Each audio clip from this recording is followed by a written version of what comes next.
Hi MEYLE friends! Today I will talk about axial joints, also known as inner tie rods. Unfortunately, these parts are installed frequently incorrectly. Often thread locking liquid is used during installation, which should not be used at all for some inner tie rods. Why this is the case, I would like to show you in detail. Many of you might have seen an inner tie rod which has this groove on the thread. This groove is a venting groove. Together with the hollow steering rack shaft, it enables an air exchange between the left and right protection boot. If you use thread locking liquid during installation, how to be seen here, the groove and therefore the air exchange is blocked.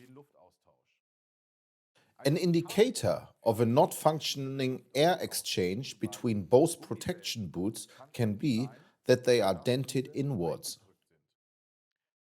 Is now the tie rod extending, air cannot flow into the protection boot and a vacuum is created. Because of this wrong installation with thread locking liquids, these bellows wear out prematurely.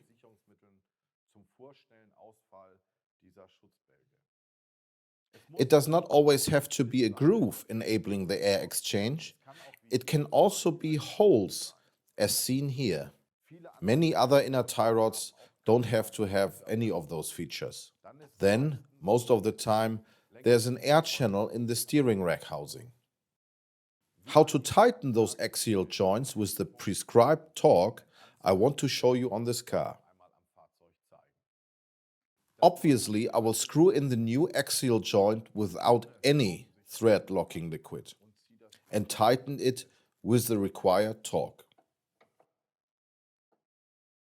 To be able to apply the correct torque, a special tie rod socket is needed.